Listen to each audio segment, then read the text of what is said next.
I joined a local real estate investment group, a technique that we started farming, driving for dollars. What we did, we printed out a huge map. We just go on walks or bike rides. And then once we get home, we just take a highlighter and mark off like where on the map we rode. This flip that we did, and it was from one of these door hangers, just walking up and down blocks looking for distressed properties. I make phone calls. It's hard, but I do it.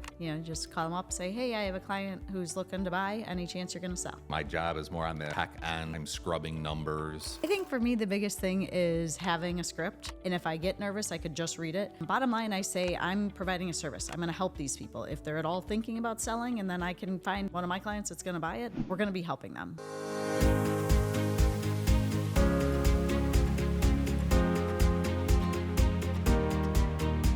Welcome to another episode of the Straight Up Chicago Investor Podcast. We're your guests, Katie and Rob Hayes, and with me, as always, is your host, Tom and Mark. I'll take it. Very well. Very well done. That's good. Not bad. Man, I love the simplicity of real estate. It just goes back to you just need a few properties and life can change dramatically. Yep. And there's a billion different cool techniques, but at the end of the day, that's all it is. Let time do its thing. Yep. And the tactic we'll talk about today is some of what is just the traditional. We all wake up in the beginning of our real estate career and say, man, I want to buy 1,000 doors, 100 doors. I want to be the biggest guy in this city. And it doesn't have to be that way. If anything, that makes life far more difficult and far more riskier to not make the money that you ultimately set out to make. Yeah. Jay Scott had I forgot what episode he's on, but he had a funny post this morning and it just said, I was going to write a new book for real estate, but I'm just going to sum it up for you right now. Buy asset, wait. That'll be $24.99. It's like, it's kind of it. Man, so how's your summer going, man? Summer's good. We are, at the time of this recording, I've been to 5 Cubs games. We're 5-0. So we're looking strong. I got a few more in June. So hopefully, I feel obligated to keep heading over to Wrigley. I am so excited about no one is expecting them to do this good this year. No. So now, hopefully this is still true when this comes out here in a few weeks. But so I can't make my June 12th game. I have June 19th. So I'm putting out, this will air before then. So if they lose on the June 19th, you can go back and see, Tom effed this up by saying this out loud. Okay. So all right. That's my fault. And then for you Sox fans out there, we'll see. Yeah, Bears training camp's around the corner. Yeah. Another thing I wanted to bring up to you, I was going through our downloads because when we had our party, I thought people would ask me some random questions. We have a couple hundred people in the Netherlands listening to us. It's not like 2 or 3 expats or people on vacation. So I'm throwing it out there live right now. Who the hell are you? And reach out to us. We're intrigued. Or if some company's got a VPN out there, doesn't make any sense to me. Yeah, we'll take one of those guests because they could do the intro in, what would that be? Dutch? Dutch. Yeah. All right. Awesome. Wooden shoes, right? How many? We have over a couple thousand, it's a few hundred. Wow. In the course of a month, we'll get a few hundred downloads from there.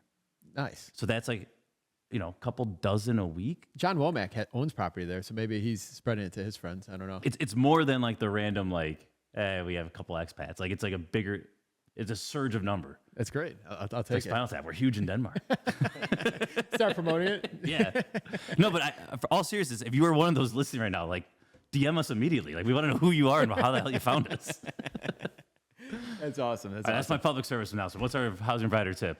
All right. So our housing provider tip of the week is download the Starbucks app. The Starbucks app is something as a property manager, as a real estate investor, it comes in so handy. You need a guy to do extra favor, hey man, I take care of you. And they do something grateful for, and you're grateful for it. Send them a $20 gift card. You do something wrong to a tenant, you're like, oh man, I should have done it. You make it up for them and then send them a Starbucks gift card. And it's so easy. It takes 2 seconds to do it. If you need a tenant to let the contractor in, or maybe they go above and beyond, you send them a $20 Starbucks gift card app and say thank you. So for me, it's something I downloaded probably about 6 months ago. And it's just one of these things. I just like to take care of people, and it's something that's been super handy. So download the Starbucks app. You can send $5, $10, whatever the level of favor you're trying to be, but just sending it is huge. So, all right, good stuff. Let's get to our guests. All right, man. Today's guests, I've known you guys for a while. We went to school together. We were in the same hallways. Didn't even realize it, or I didn't realize it. And you guys, a huge part of my experience that I've dealt with Korea. You guys have always been grateful and invited me back to present there, and I'm always grateful for that. All right, guys, welcome.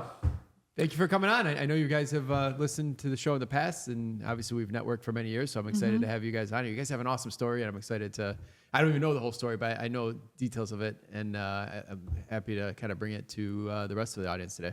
Awesome. Thanks for having us. So this is kind of start from the beginning. You guys, I didn't realize. I don't think we ever talked about that. We went to the same high school, both at Addison Trail. So that's Addison Trail, home of the Blazers. So. all right. So you said you started investing in 2001. Like, what does that look like? Were you guys together yet? Did you guys start investing together? Before that, like, are we getting a Mark Ainley yearbook pick or no? Like, right, let's get the brass tacks here.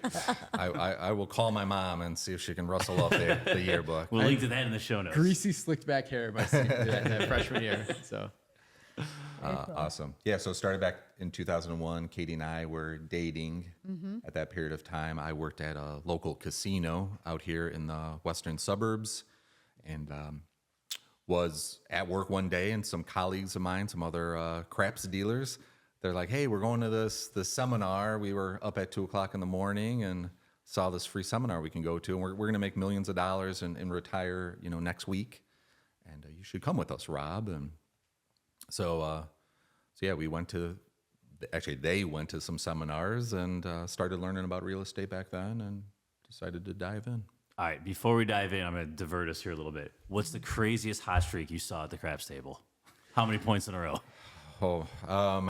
Yeah, that's a good question. I was a part of a table once. A guy won like 150,000 in one late evening and was very generous, tipped everyone.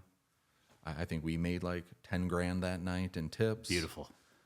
But good karma by that guy. Yes, yeah, we love that guy. So it was always fun to see that guy walk up to the table. All right, very good. We'll get back to real estate. Yeah, Sorry, yeah. I just had to know. Yes. Yes. All right, so Owen, go to the seminar, impressions of it. Obviously, you're not a billionaire next week. Yeah, I mean it's a little misleading. I mean, lots of hype, but we ended up signing up for. We bought into the program. Long story short, ended up in Florida. Maxing out our credit cards so that we could go join this thing, and we drank the Kool-Aid pretty hard, but we learned a lot, I suppose.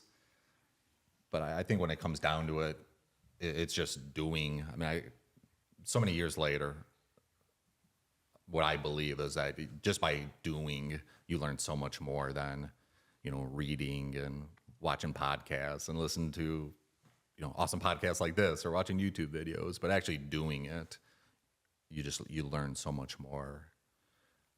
well, it's conversations like this that hopefully people will actually take action at that point. So Yes. and even though I've been to a couple of seminars too, but they are a lot more fluff, and like you said, but you hope that's that's usually the jumping off point. That stupid 2 a.m. commercial is usually the reason people are like, oh, what is this? And they start going at that point. But so you went to this seminar. Did you take anything away from the actual seminar? Did you or did you invest through those guys? Yeah. What were they selling? I guess what were they ultimately selling? So I mean, they were basically just selling education. Okay. Absolutely is what it is. We did do a new construction with them. So this is back in probably 2002, 2003. We did a new construction with them down in Fort Myers. So we bought a house, had a house built, then they rented it out for just like a year. Back then, the market was going crazy in Florida, like it usually is doing. And we got a call from our property manager, and they're like, "Yeah, the owners want to buy the house, and they're willing to pay you this huge number for it." And Sure. we had no We'll sell to the renters, of course. we had no intention of selling, but we got this number, and we're like, "Holy cow!" Like, absolutely. So that really got us excited about real estate. When we got that was because we were investing with this group.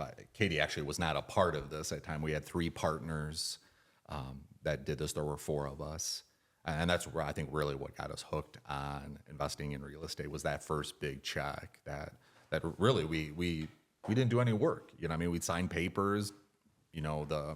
This investment group, they were building 100 spec homes. They were building subdivisions. So it was really just signing some paperwork, and they handled everything. They had the in-house property manager. It was all just done for us. So it was really, really simple, and it was really, really successful. So it's like, oh man, We're here. we're here. Let's just keep doing this. So, when did you come back then start invest locally? Right, you get your hit there. You know that this works. Yeah, so we We actually, right in that same time, we were buying single family houses in Aurora, Oswego. There was What's like a 3-bed house going for back then in like '02? 60,000, 90,000, in that range. All really old properties, 100-year-old stuff that needs a lot of work. So that was basically what we did. Is more or less before then the BRRRR technique that didn't even exist, that term at least. But that's basically what we were doing, was just fixing up properties and fixing them up, making them nice, doing the cash out refi, and then just renting them out for. What was years your at a guys' strategy time. back then, getting going? We haven't really talked about it, but most people's obstacle is money. Like, I don't know where the money came for the Florida new build or these rehabs. Like, how were you gathering money or raising money, or were you just using your W-2? Yeah, so that kind of goes back to why the group formed. So I was very frugal in my youth, and I had a lot of money in savings. And so these friends of mine at the casino, they came to me and said, "Hey, Rob, there was 3 of them," which when you partner with people, a lot of times you want an odd number of people, makes voting on things a little easier. But I think they were all a little light on cash. So they reached out to me and said, "Yeah, we want you to get involved in this as well. Can you bring some money to the table?" So I was a big part of that portion. So that got us started in the beginning, just for a little while. And quickly, everyone runs out of money. So it's huge, being frugal at a young age. Like, that's very rare. We talk about Lance. Like, Lance had money to invest at 20, and right now my son's 13. I said, "You should save 10 grand, and like that will create the muscle that will help you just understand how to be frugal." So that's huge. Like, Yeah. Exactly. Not spending everything you have. And that was in 2001, I had bought my first condo to move out of my parents' house. That was my motivation. And so we knew, we'd been dating a long time. So we said, okay, well, this is going to be your house too eventually. And as he was investing with them, I said, okay, yeah, go ahead, do it. Just make sure we have money for the wedding, And so it was like life was happening. He was getting involved with them. I had a new house. I had a lot of work, and we were enjoying it. I was the fifth wheel that was always the help with trying to make decisions because, like he said, 4 people, it was hard to make concise decisions. Yep. So. When you first started, were you at more like C-class areas here? Like, was this a little rougher than where you are today? Yeah, I remember. Just for the price, I'm assuming Yes. chasing price points, right? Yeah, we were. We all do. Yeah. Yeah, so we kind of, I don't know, fell into the trap. That might be too strong of a word, but we had limited funds. So then what we thought, but we wanted to buy a lot of property. So Zillow didn't exist back then, as far as I know. So, we went out to our realtor and said, yeah, what's some stuff we could buy? And if we wanted to buy more than one property, we were kind of stuck in specific geographical areas. And so these were lesser desirable areas. So I vaguely remember we're at the casino, and I'm working with one of my partners, and he's like, a family member was a cop in that town. And so we're dealing, we still have our 9-to-5 jobs. And this was the day or two after we had bought our first property. And my business partner, he's like, guess what I just heard? I just talked to my uncle, and someone was shot basically like 2 doors down from this property we had just bought. And I'm like, oh, this is not a good start already. Like, I'm already like freaking out. Like, this is brand new. I'm nervous. And now, there's already drama that I had no thoughts that this is something I'm going to have to deal with. I thought you were going to say you saw the tenant blowing the rent money at said Yeah, that would have been funny too. Oh, Guys, 10 days late on rent, steps up to the craps table, see you. yeah, I know you. Go back to work. So what obviously there's stories like that, but just overall numbers, what are some of the things you didn't account for? Because I think we've all kind of gone through this process of like either CapEx is more, or maintenance is more turnover. Like talk to some of our listeners who are looking at some of these areas. Yeah, so I think Things they need to be aware of, not to scare off, but like this is Yeah. reality. Yeah, I think especially when you're really new at this, you have to look at your budget and your timeline. And I don't double it. Basic. Yeah. Exactly. So absolutely. So work that into your numbers. For example, this very first property we bought, we were going to flip it. You know, that's some of the education and stuff that we had gone through. We learned about flipping homes. And so that's what we're going to do. And we were like 4 months into this flip and still were ages away. And at that point in time, we figured out this flip was not going to be successful. So we right then and 4 months later, we discovered, all right, we're going to lose money if we flip this thing. So it turned into a rental. That wasn't even the intention. So yeah, big time. Look at your numbers and add a large cushion. Maybe not 50%, I hope, but 20%, 10% for sure. And then that timeline, that actually probably will take you twice as long as you expect. Now that specific project, timeline-wise, or 4 months to get to that point, was it you guys were trying to do a lot of the work yourself? Was it like, were you not realizing it takes this long to do blank? Like, yeah. So I mean, that was another big lesson we learned is we thought, hey, there's 4 of us in this LLC that we set up, and hey, we can save a ton of money by doing this work ourselves. Back then in the casino industry, we were working 410s. So we had every weekend was a 3-day weekend. So we were like, all right, yeah, if we have 4 of us and maybe Katie, I would come over on my day Katie on off. some weekends, I'd right? Like paint. we could bust this thing out so quick and we'll save a lot of money, contract. Back then we thought contractors were expensive. Oh my gosh. Like we had no idea what we were doing. But so yeah, we were trying to save money by doing the work ourselves, but then the timeline just got absolutely destroyed. So we absolutely would have saved money if we would have hired the professionals, let them do their thing, knock it out in 60 days. Yeah. yeah, a lot of people do not account for the timeline, leveraging that up with the contractor. Like, Yeah. yes, I could do all this work, but it's going to take me 6 weeks. But I could pay a contractor X amount of dollars, and it could be done in 2 weeks. Like that Yes. extra month, whether it be another mortgage payment or getting a tenant in there faster, like. Those numbers add up fast, and that's probably a short timeline example. It usually is more expanded. Correct. Yeah, the other pain point is a lot of times someone might be handy to be able to do 75% of it, and that's like the worst situation because like you can't be 75% pregnant. Right? You need to either be able to do the job or just get it out. Like that in between, I feel is where people get like really, really stuck. Yeah, then they're sitting there for weeks then watching YouTube videos trying to figure out how to refinish the hardwood floors versus just paying the guy $900 to come out there and do it tomorrow. Yeah, just be done with it. Correct. All right, so you guys are buying homes in the Western Burbs here. Lead us up to before the crash. So get us from 02 to like 06, 07. Where are you guys sitting? Where your head's at before You were Yeah. working a W-2 job, I think, at one point. Like Yeah. transition. So this whole time, Katie and I are both on W-2 jobs. I'm still working at the casino during the crash. Even before that. For the crash, for sure. Yeah. I mean, we bought our first investment property in 2002. So yeah, we're just buying those properties. Fortunate enough, everything we bought was back then, cash flow was much, much easier than it is today. So everything was cash flow positive. We had decent tenants. So yeah, we were able to survive. We kind of pride ourselves in. I mean, we knock on wood, we never missed a mortgage payment. We didn't lose any properties. And it was even before unscathed, that is when really. we switched.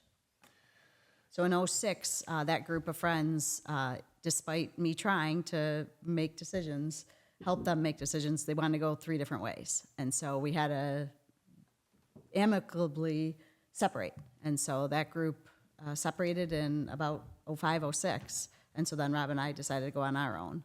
And so that was, just a couple of years before the crash. how'd that work with properties, like in the separation of that split? It was really pretty easy, and I'm not exactly sure to remember the details, but we divided up properties, we divided up supplies. There wasn't a whole lot of cash, so That always makes it easier. definitely.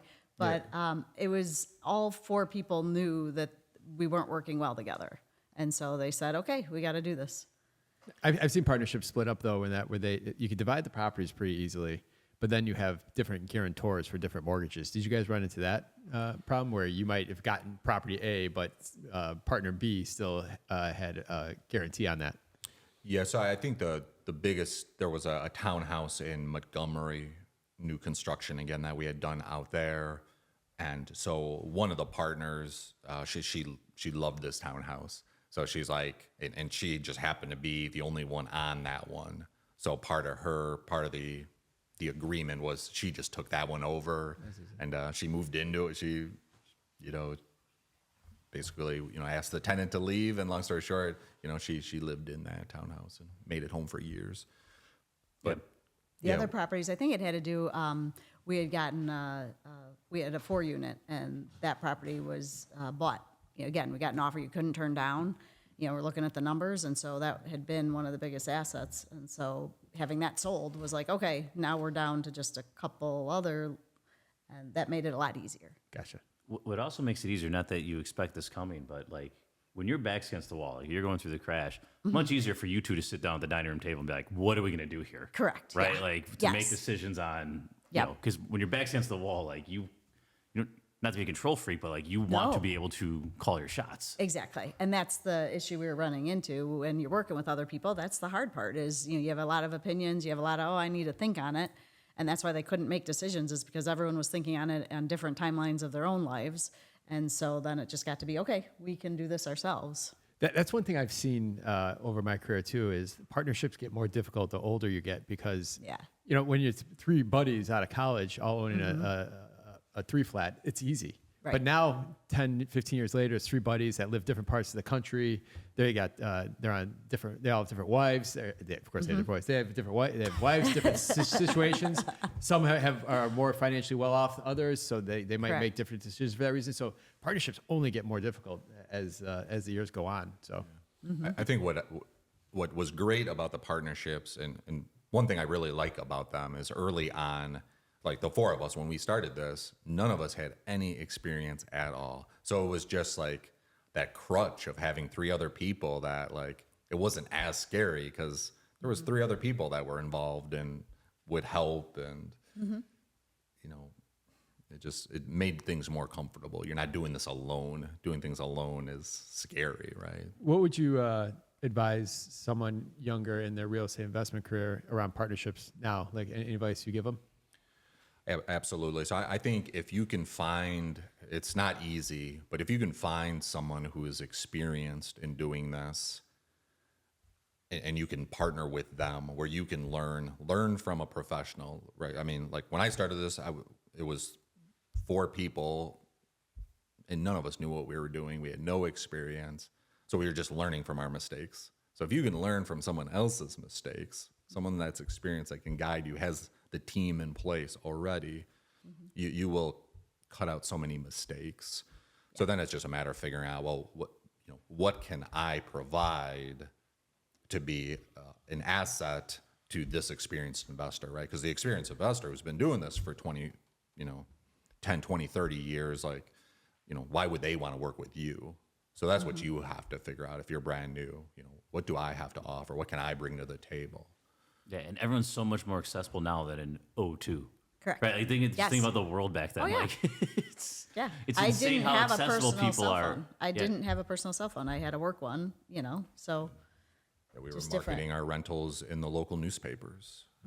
Yeah, going on Craigslist and like continually popping it over and over again. Exactly. To get it out of the feed. Yep. Every My week. first one was Daily Herald. There you go. You Yes. pay per line or whatever. Exactly. The 3 lines. Yeah, like, the how 3 can I lines. fit? How can I change the numbers, the letters? Yeah. When we started there, I think it was before Craigslist. Yeah. I know we were in We the were doing in the Daily paper. Herald, for Yeah. sure.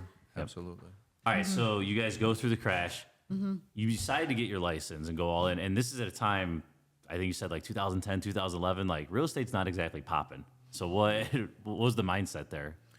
So I joined probably during the crash, maybe a little bit before the crash. I joined a local real estate investment group, and just networking, meeting people, and I met a gentleman there that was a managing broker, owned his own real estate company, and he told me, he's like, you love real estate. I can tell you have a passion for this, so you should do it full time. he's trying to convince me to quit my W-2. And so that was a huge thing. I didn't. That was over years. Yeah, it took years for this gentleman to convince me to actually do that. But yeah, I loved real estate. I've always loved real estate. I didn't love my W-2 job. It's pretty frustrating, weird hours, things of this nature. So was it the frugalness or the conservative that kind of held you back? Took those couple years? Is that really what was going on your mind when you're weighing the pros and cons? So I think this is something that people struggle with all the time, right? You're in your W-2 job, and if it's salary or well, I know if I get paid X dollars per hour, I know I'm working 40 hours. Like at the end of the month, I know I will earn X dollars per month, and I can do my budget and know I can afford this. I can afford life. But when you switch to, if you're going to be a realtor, for example, or a real estate investor, or both, like there's so many unknowns. You don't know when that next paycheck is going to be. You don't know how often the paychecks will be. So it's scary for a lot of funny. people. I don't know if funny is the right word, but we make decisions based on the downside and never the upside. Because that same real estate investor can make 10 times or 100 times what they're making at their W-2 job. But they're only worried about, like, what if I come out $200 short next month and I can't pay this gas bill? So it's funny how we make decisions and what really holds us back. Yeah, that's very true. For sure. Yep. All right, so stepping in the world as being an agent here, it's not a lot of things are selling in 2011. Are you hitting up the friends and family? Like, what are we doing? So what was interesting about I was hired by a very small real estate firm. No one has ever heard of them. I think there was like 7 licenses on the wall. But this was a niche realtor. In order to be a realtor in their office, you had to be an active real estate investor. So every broker there was a real estate investor, and then we really pushed and marketed towards helping other real estate investors. So that's kind of where we start. So did a little bit of the friends and stuff, but it was more so just hunting and searching for real estate investors and mentoring them, helping them, getting them started, educating them. That's kind of where the start came. And this is all in the Western Burbs? Yeah. Yeah, predominantly. I mean, did a little bit in Cook County, but very, very little. But yeah. Cool. All right, and then your personal, the portfolio you two have, growing at this time? Mm-hmm. Yeah, we bought a So lot. still going. Yeah, we bought a lot from, I would say, 07 to 12. Just, they weren't the best. And so then we kind of reworked our lives and we said, you know what? We need to get out of these neighborhoods that are just dragging him away from home. At that point, we have a kid and he wants to be doing things with his own son on Saturday instead of going to work at the properties. And so we started selling the places that were in CD neighborhoods and buying in AB. And that made a huge transformation. Cash flow went down a little bit, but time and doing what we want to do changed. We had more free time. We had more ability to help other people. He was a realtor. I was still working my day job, and it was just the right thing at the right time. We've always made decisions, work together with whoever you're working with, whether it's family or partners or whatnot. You got to see the big picture. That's kind of what I bring to the table is the big picture matters. Where's AB? Where you guys investing? What towns? DuPage County, Lisle, Downers Grove. What's your Bolingbrook. favorite? Carroll Stream. What's your favorite? I'll ask a president question. Favorite What's your town? favorite suburb to invest in now? Like, if you could, man, I wish I had more of those in that town. So I think Katie's comfortable with me disclosing we live in Downers Grove. So we love investing in Downers Grove. I mean, we recently did a flip in Downers Grove. The flip was a 6-minute drive from our house. Yeah, that was fun. And then, so nowadays we do self-manage still to this day. And so we get a call from one of our Downers Grove tenants and it's like, okay, I can stop by. I think our longest drive in Downers Grove is 12 minutes, so it's just very, very convenient, especially when self-managing. No rental license. We bought one Correct. in Downers Grove last year, and that's exactly what I think. Man, every time we drive through Downers Grove, I'm like, man, I wish we could find more of those. Yeah, yeah. Yeah. We're constantly marketing in Downers Grove to hopefully buy more. Well, let's talk about that because inventory is probably everyone's biggest issue. So Yep. how are you? I know it's tough, but how are you still getting at bats here? Yeah, so a technique that we started maybe 2 years ago was, basically it's farming, driving for dollars. Katie and I are now in our 40s, and our metabolism is slowing down a little bit. So we're trying to get exercise and marketing at the same time. So what we did, we printed out a huge map of Downers Grove, and we just go on walks or bike rides and just hit different areas of Downers Grove. And then once we get home, we just take a highlighter and mark off like where on the map we rode, and then we just drop off. We look for distressed homes. We put door hangers. We worked with a group called Ballpoint Marketing, and they have some awesome products. Feel free to check them out. And but yeah, we've gotten a number of calls, and this flip that we did in Downers Grove was from one of these door hangers, just walking up and down blocks looking for distressed properties, and the timing was just perfect, and Yeah. we're able to put that deal together. Yeah, and like this isn't costing you tens of thousands of dollars, right? This is so Yeah. simple. And you're getting People are- exercise. Yeah, it's a win-win. Yeah, that's exactly what we thought. Especially now, right? The weather is beautiful. Like to just go on a walk and hey, there's a crappy looking house. Like let's drop one of these things off. Yeah. I love that because you guys found a way to farm to source deals that works for your lifestyle. A lot of people are like, Correct. I want to get into wholesaling, but it's like, yeah, but you drive 2 hours to work every day. Just take a different way every time and Yeah. find a place on your way there. Like that's Correct. So I love how you guys kind of format it into your lifestyle. The other thing about driving for dollars is it's different. Sometimes they're not on those lists, right? Like if you're Correct. sending mailers, like we're all hitting the same list. Yep. And a lot Yeah. of times, like the drive for dollars, like for whatever reason, it might not show up. Whatever, Yeah. it's not off the public data. It's off physically seeing the house. It's like another data point separate from what everyone else is doing. Correct. It might overlap, but there's also a chance it might not. And all of a sudden, like you're the one conversation where you truly can be direct. Yeah. Yeah. I literally 2 weeks ago, we interviewed with a gentleman who was in a distressed situation, and basically we got his contact information from one of these lists, and he said, "Yeah, I probably got 20 postcards, letters, People knocking at his door. and we couldn't put that deal together, because we had so much competition.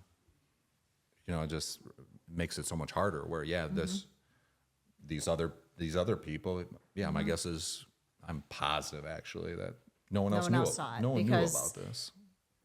Yeah. That's what I think about with these postcards. It's like, all right, it's like I'm doing one in St. Charles right now. It's like, all right, I'm not the only one that like, Right. there's got to be hundreds of other people right now that are like, I wouldn't mind getting some of that pre or post-war ranch houses in St. Charles. See if I can get a deal on that. Like, there's only 900 of them. It's like there's probably I'm up against 10, 20, 30 people at least. So it's like, Yeah.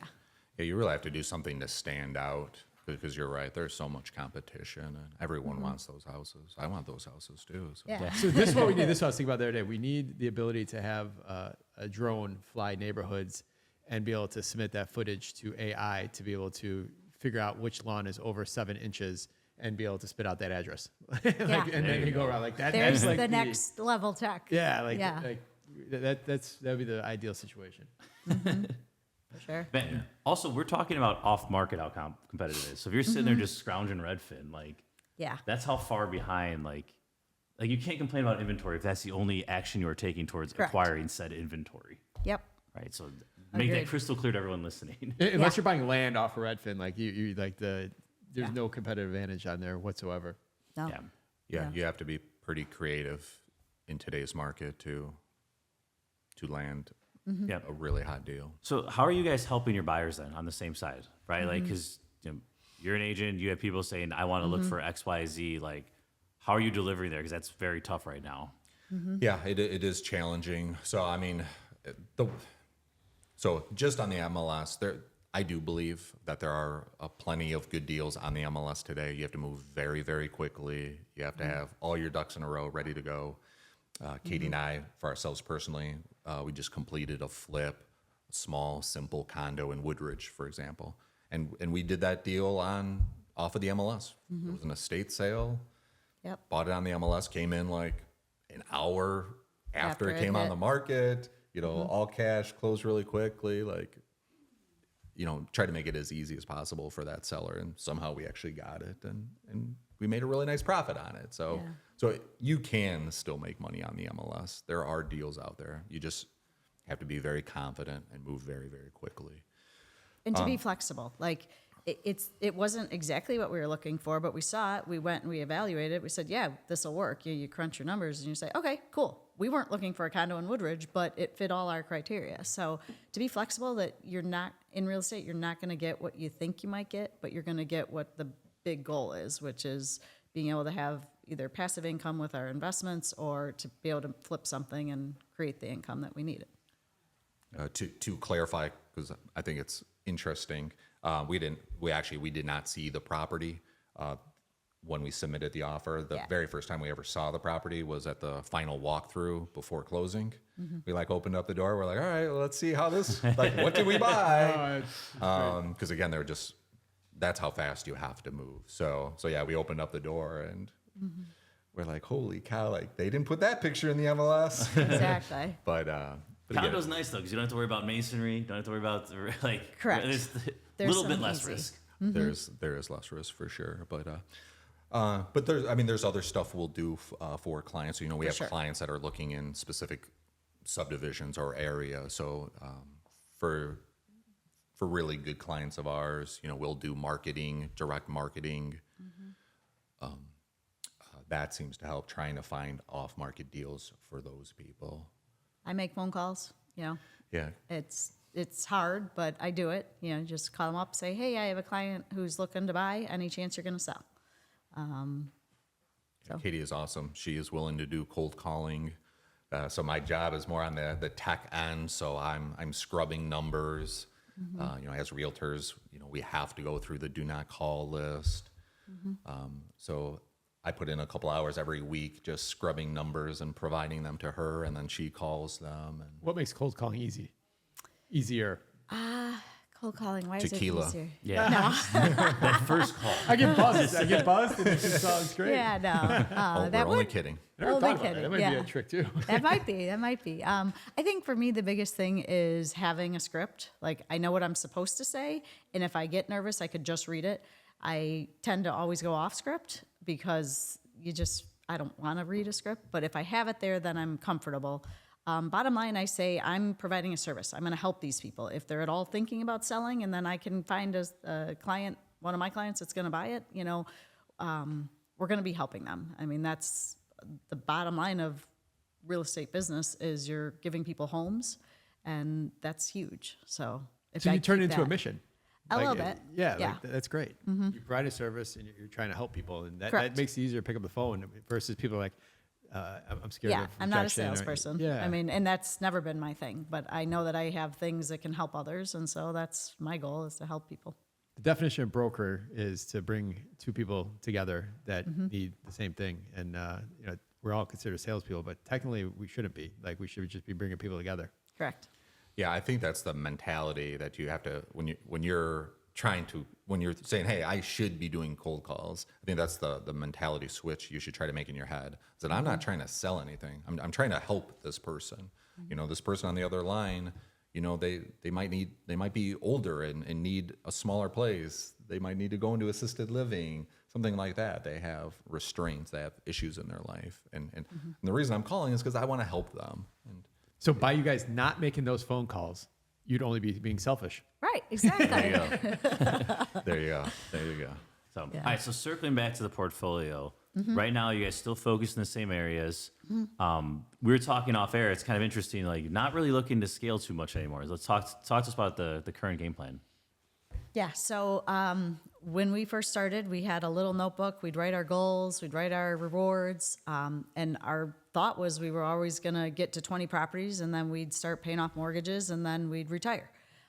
So we discovered last year, I think it was just last year, hey, we don't need to get to 20 properties. We're at the point where once you run the numbers, we can just earn income to pay off our mortgages and move to the next level, which will be retirement, hopefully sooner than later. and just live off of that passive income. So right now it's working to help clients. It's working in our own business to be able to pay those mortgages off and focus on that. And the fact that you don't need as much as you think you do. We're just simple people. We take care of our properties. We take care of our tenants and our guests. And we do Airbnb, so making some of that income towards our portfolio is helpful. So it's all just working together to get to our goals. Trying to pay down these notes, is there a strategy you guys have? Pay the lowest first? Like, how do you guys approach that? Yeah, that's exactly what we're doing. Yeah, so we have our Excel spreadsheet. We're still kind of old school, and yeah, it's just ranking those mortgages from lowest to most expensive, and just paying off that first one. And so once you pay off that first one, then obviously you're not making that principal payment. Yes. Still obviously you have property taxes, insurance. You still have some big bills for sure, but you don't have that principal. So now I can roll that principal into the next lowest mortgage and just start Snowball. Use it Snowball already. it. Yeah, Yep. that's huge. I mean, But it's a lot of people don't realize that. All you got to do is attack one, and then you just have Exactly. that much more momentum to start attacking Correct. the next one. It's crazy how much interest on a 30-year you pay. Yeah. It's crazy. Have you ever done the Once numbers? you see that, well, Calculate, every time. calculate yeah. your mortgage payment by 30, your principal and interest by 30 years, and it's probably usually about double what you actually thought you took a loan out for. Okay, even just cutting from the old trick of just going to biweekly payments. So you make the 26 half payments, so you make the 13th month. Yep. It shaves like 7 years. Or 7 something. years. It's Yeah. like something insane. Right. So, what would you say to someone? So this all makes complete sense. The other side of the table though is like, hey, like I got a mortgage at 3-4%. Yeah. That money I'm using to pay it down is better put elsewhere. I can earn higher than 3 or 4%. That'd be like the counterpoint to this strategy. So like, what is it? Just lifestyle choice, or what would you say to that? Because there's just people listening right now who are that's the exact thought they have. Correct. Yeah, and I do struggle with that myself, because I agree. I mean, we have a few mortgages that are 4 and 5%, and it's challenging to like, man, do I really want to pay this off? Where I could take this money and keep that mortgage and buy another property, and maybe then if I had more properties appreciating, then I could actually snowball this thing faster, because now I have 17 properties appreciating instead of only 12 properties appreciating. So it is a difficult decision. It's a constant debate, right? Yeah, I mean, we debate this regularly. We do, but the idea is you have a goal and you want to get to your goals, and so sometimes you have to not do what might be good in order to stay the course, if that makes any sense. Yeah. I was just gonna piggyback on that. Like the other thing is like the market dictates it a little bit as well, right? If Yeah. you were able to buy something today at a 2012 pricing, your strategy might be a lot different. Exactly. Acquisition mode might be turned on, right? Correct. Like Yeah, the market exactly. kind of dictates like, okay, this is this is the hand I have to play. How do I play it? Correct. But so every month I struggle with this too, because I've been, my mindset for my personal residence, which I have a pretty, I think I'm like 4% or something like that. I pay it down every month. I pay an extra $1,000 a month, but I struggle every single month when I go to hit submit, because it's like, should I do this, or should I just keep this in savings and Right. get 5%? But my number one goal is, if something ever happens to me, my house at least paid off. But at the same time, every time I pay that off, that's less interest I'm paying, and this is still a bank account. Like, Correct. I'm still have this equity. This property's not going down anywhere anytime soon. So now, unless you don't have the ability to pull it out or get a HELOC line or refinance, then you're that sucks when you have equity tied up. Don't get me wrong, that sucks. But I do feel in the next foreseeable future, I should be able to cash out on the equity I'm paying down over time. That's how I process every month. I go through the entire debacle in my head every single month, right before I hit submit to pay the extra $1,000. Yeah. Yeah. And I mean, it's just what it is. But that's the cool thing about investing, is you can do whatever you want, and you can change course. Like we change courses from C and D to A and B. I don't think we'll ever go back to C and D, but who knows? Life changes. And so you have to be able to adapt. You have to be able to make the best of good and bad. And that's tough. One more funny thing on that is like I said, I have that debacle every month in my mind. Sometimes it wins of don't pay it. But then the next month I just go pay $2,000. There you Back on go. track, baby. I'm always back on track though. Very good. Very good. So you mentioned Airbnbs in Downers Grove, and I know Blake's got one there, and like he told me the numbers, and I was just shocked. So does, I know Downers Grove is a great place to live, but like it does not scream Airbnb to me. Nope. Talk to us, like, If you don't mind sharing some Yeah. specifics, because I assume yours is probably doing very well also. Yeah. So you want to do Yeah, numbers? I mean, it's amazing And how who stays there? I guess that's my first so that's question. the Sorry, question let me- everyone has to Yeah, answer. So we get everything. Mostly it's families. So when you think about grandma and grandpa coming to visit, they don't want to stay in a house with a baby who screams in the middle of the night. So we've gotten a lot of family that visits. It doesn't want to stay with family. They come in for every single occasion you can think of. Weddings, baptisms, funerals, memorial services, graduations. This season, we just had someone. Concerts. Over the summer, we get a lot of people that come in that are coming to Chicago. They want to get closer. You know, they're coming from out of state, but they don't want to stay in the city because they're super scared of the city, you know, whatever. And so they'll stay at our place and take public transportation, or they'll drive in. Close to the train. Yep. Yeah, they were Perfect. close to the train, close enough. You name it, they're there for different reasons. Work. We've had a lot of people who are in town. They don't want to stay in a hotel room. They stay for 4 or 5 nights during the week, Monday to Friday, and then they leave it awesome. I mean, it's so easy because it's one person in a house. So those have been our favorites. But what's worked out really well is I know a lot of people who have short-term rentals in your prototypical vacation areas. Yeah. And I hear regularly about tenants that are partying there. You know, they're group of young guys going there for a bachelor party, right? And they have too much fun, right? And you know, the property pays the price. And what's great about our Downers couple of Grove. Airbnbs, Yeah. right? People don't go to Downers Grove to party. Like, you know, so we've had so little wear and tear, so little damage.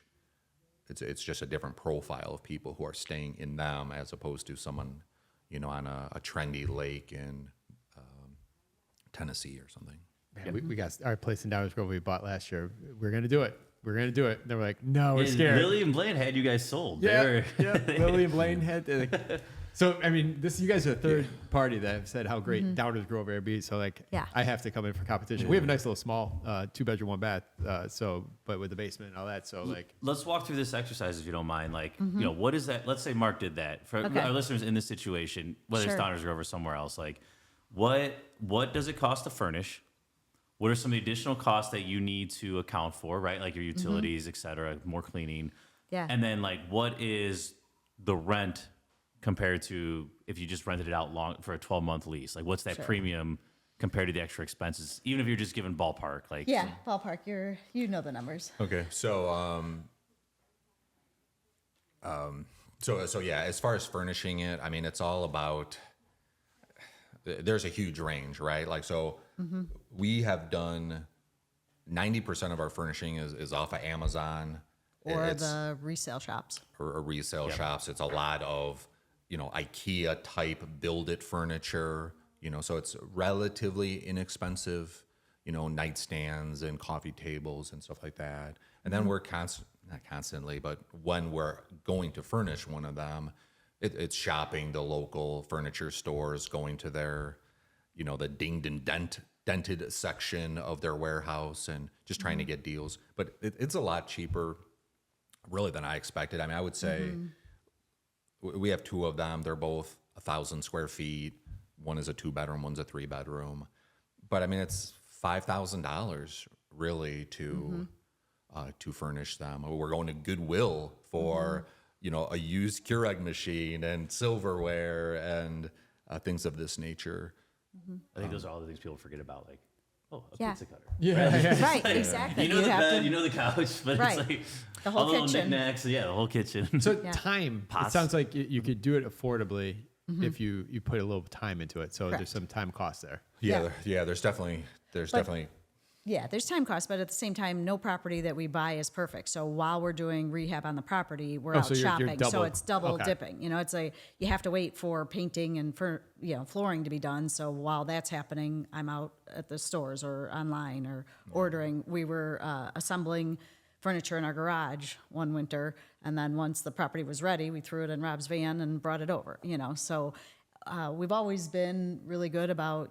We don't have set clock hours, which on some days it frustrates us, but on other days, we're sitting watching the Cubs game, putting furniture together. You know, it's okay. You built it into your lifestyle. Yeah, You guys exactly. are great at this. It's you just make things work. You got to get the job done. You do what you have to do. What does occupancy rate look like? Or what do you guys shoot for, I guess?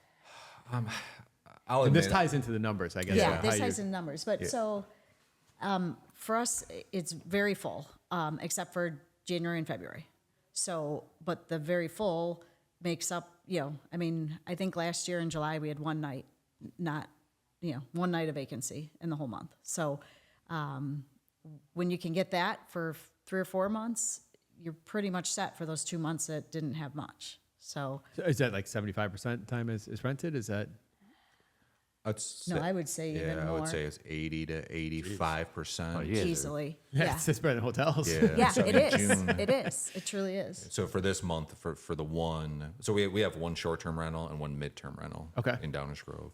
And so the short-term rental in June, we have 3 vacant nights right now for the rest of June. Right. So yeah, I mean, the summers, it's just crazy. I mean, it's just. What And made you just make the stacked. one midterm and one short term? Was it size or was it location? Like, you just landed with a midterm person first?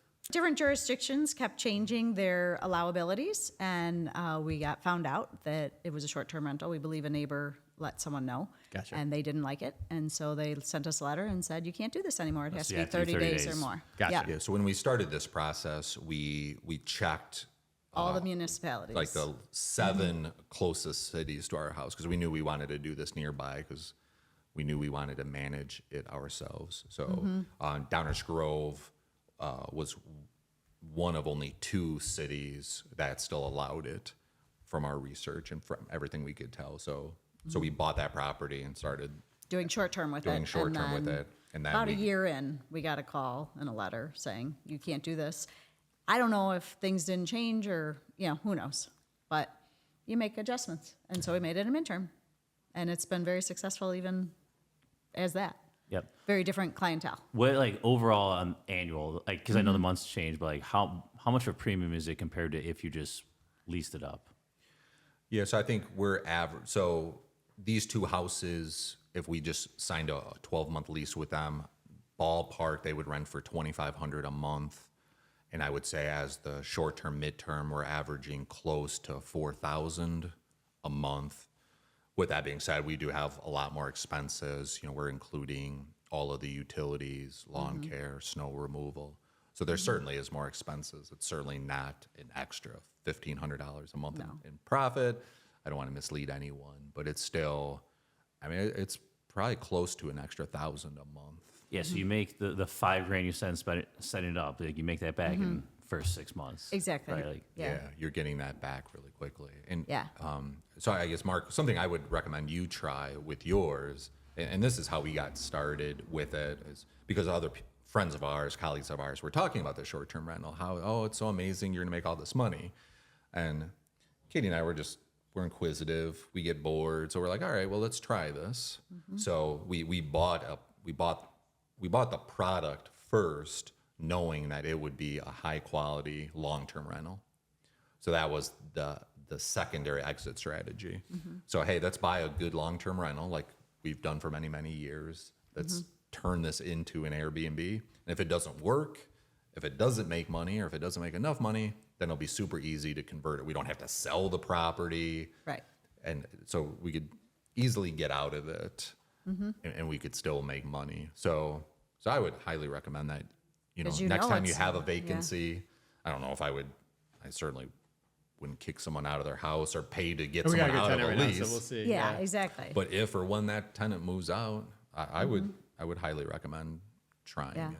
And a big thing has been when we bought them was to ask the people leaving, hey, we know the one was downsizing, the other was moving in with a significant other. Hey, if you want to leave any furniture, let us know.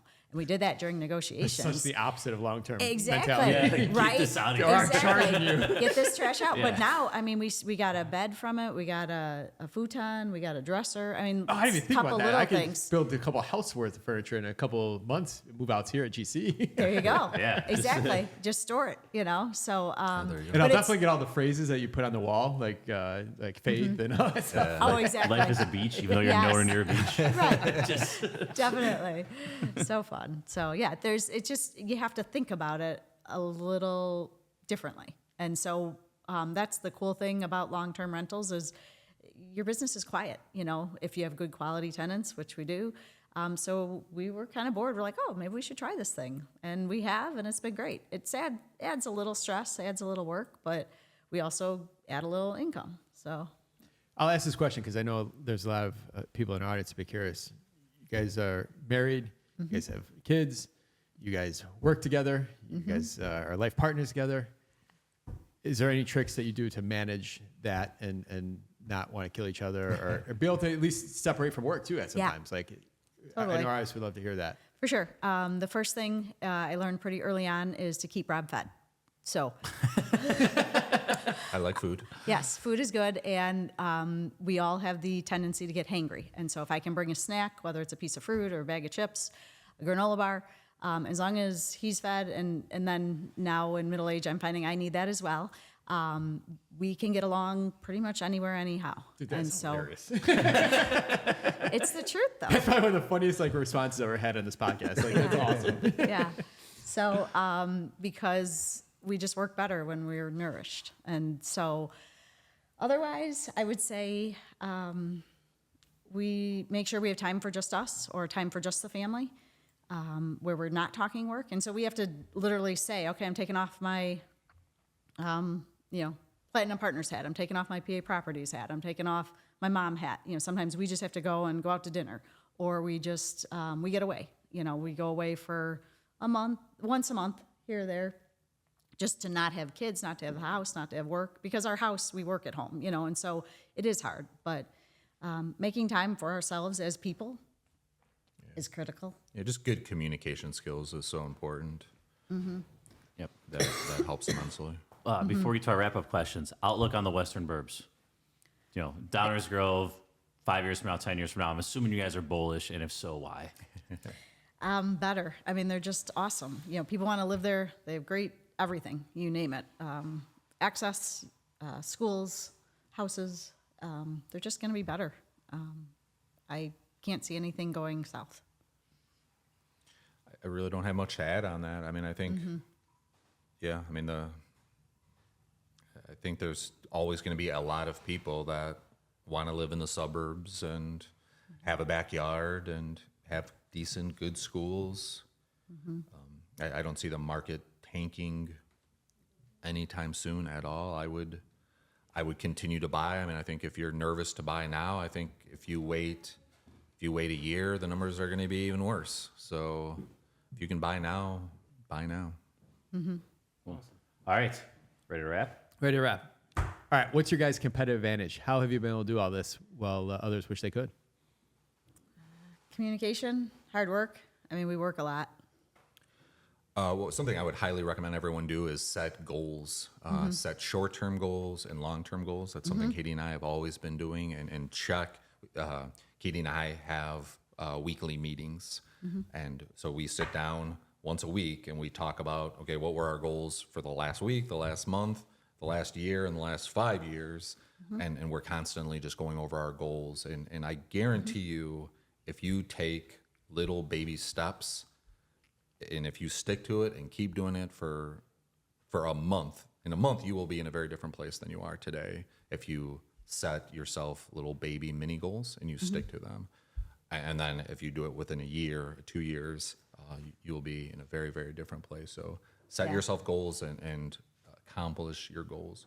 But make sure you start with little goals, because if you just set your goals as I'm going to do 10 flips this year, that's your goal, You're out of luck. you're going to freak out when you don't, it's June, and you haven't done that first one. So set mini goals and stick to it. Yep. It's like Atomic Habits. Yep. All right. What is one piece of advice you would tell someone that is yet to buy their first property here in the Chicagoland area? Don't be afraid to save money and buy in a nicer area than we did, because I think we wasted time and money in places that we didn't know how to manage as well as we could have when we were younger. So learn from our mistakes. I did the same. Yeah, I mean, that's okay. We made those mistakes. Anyone buying today, just don't do it. Listen to us. Just save and buy better from the get-go. What I would recommend is network, whether it's online or I think more preferably join a local RIA and talk to, find in that group, find the, 5 most experienced people in that room and just pick their brain and, ask them what has worked best for them and just kind of survey those people and do what the successful people are. Even if you have your mindset, oh yeah, I should do this. If you go to a group and you talk to 5 most successful people and none of them are doing whatever your idea is, it still might work, but there's a decent chance you're probably, looking into the wrong thing. All right, what do you guys do for fun? Oh man, flip properties. No. What do? We go on walks. Looking at properties? Looking at properties. We have a lot of quality family time. I mean, spending time with our kids just really makes me happy, which, of course, at their ages, they're running around. And, some of it's annoying as heck, driving them every which way. But the other parts of supporting them and encouraging them to be their best people is really, really good. I volunteer. I love to volunteer. And the flexibility of this work allows me to go and do what I like to do. So it's awesome. All right. You answering as well or same? It's the same. We like some outdoors activities. We do a little bit of tent camping, a little bit of golf, just being outside, getting some fresh air. Yeah. Travel. Being by some water. When we can. Yeah. All right. What's a good book, podcast, or self-development activity you'd recommend to our listeners? I'm amazed by, and this is super unoriginal, but YouTube. I self-manage. We self-manage our property. AKA he does it all. I get the maintenance calls. So it's amazing what you can fix yourself really easy by just Googling. Like I had a garage door opener that was not working properly. And sure enough, there's a YouTube video. 700 YouTube videos on how to fix this garage door. And I fixed it myself in if like it's blinking 5 3 minutes. times, that means this sensor is wrong. Right. Oh, geez, how do you... And click It's this the up and exact thing that I'm looking for. Yeah. Exactly. So, I mean, YouTube is an amazing tool. Otherwise, I'm probably just repeating myself, but surround yourself by local, whatever market you're in. Surround yourselves by other real estate investors. So search for RIAs in your area. I would recommend you do that as well. Search for RIAs at straightupchicagoinvestor.com because we have them all listed on there. So. There you go. Check All right, other than yourselves, name a valuable resource for other Chicagoland real estate investors. I think the big thing is you got to work with people that you like and you feel comfortable with. And so find those people. And we did that by going to RIAs. So I just go back to that. Yeah, I know we're beating a dead horse, but so for example, I've been a longtime member of a local RIA. It's called the Chicago Area Real Estate Investors Association. Acronym is COREA.org is their website. They're non-for-profit. I've been a part of the group for 18 years. I've been on the board. I've held many different positions on that board. And just a group like that, or any group really, is just because there's so many. This last flip we just did, I was missing a tile guy. And so there was, so I just went to one of the meetings and, just picked a bunch of people's, hey, I need a tile guy. And sure enough, I found this from this woman who's a part of the group. She's like, gave me the name of a guy, and this guy was awesome tile guy. I've used him a few different times. All right, good stuff. All right. You guys provide a ton of value to our listeners. How can they learn more about you? Is there any way they can provide value to you? Sure. If you know someone that has a home that they want to sell, or if you know someone down the block whose grass is a little too long and we could use that as our next flip, they can reach out to us and let us know. Or if we can help them if they're in the debate of wanting to be investors. Those are some of our favorite clients, are the people we've helped buy their first and second properties, because we can give the insight. And I have a background in education, so I'm willing to answer the questions and be able to help people. That's just what we really like. All right, we end with our Chicago fact. Mark, who are we playing for? Who's sponsoring? All right, we're playing for Nick or Lease, and today's sponsor is Cost Seg Kev, CSSI. So, Nick, if Katie, Rob, or myself get this question right, you get a $50 gift card brought to you by Cost Seg Kev. I'm also 80% certain that he lives in Downers Grove. So this I think he does too, yeah. This will tie fun. in nicely. Oh, fun. Cool. All right, so I knew that we were going to have 3 people guessing, so this is not like an actual question. This is a total guess here. Okay. Right, just setting expectations. Your Sorry, question is, you're going to have multiple choice of 4 options. Your question is, how many confirmed Sears Kit homes are there in Downers Grove? Confirmed. I was literally at one yesterday.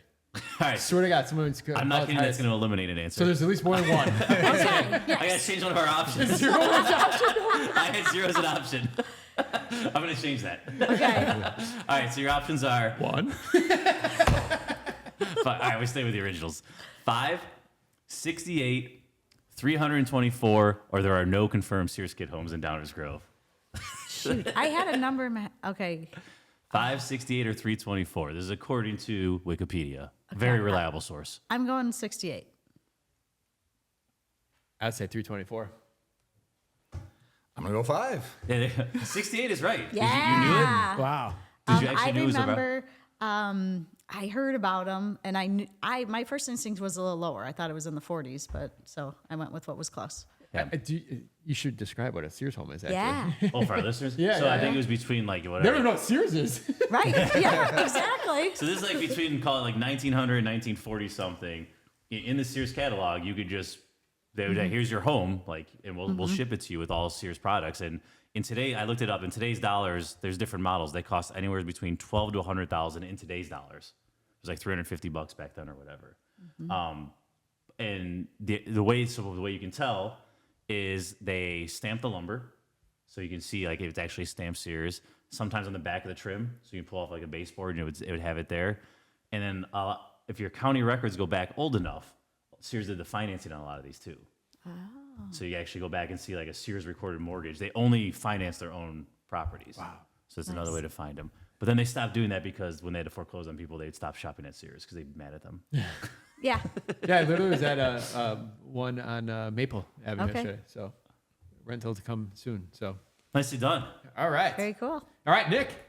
That was the easy one for you, Nick. You get a $50 gift card brought to you by Cossack Kev, who also lives in Downers Grove from CSSI. Yay. So, all right, guys. Kate, Rob, thank you for coming on. Tom, thank you as always. Listeners, we want to hear from you. So drop us a line at straightupchicagoinvestor.com at Gmail. I'm sorry, straightupchicagoinvestor at Gmail, or DM Tom or I on Instagram. So we want to hear from you. We want to know what's going on, what you're working on. Thank you guys for coming on. Tom, thank you. Listeners, we'll see you next week.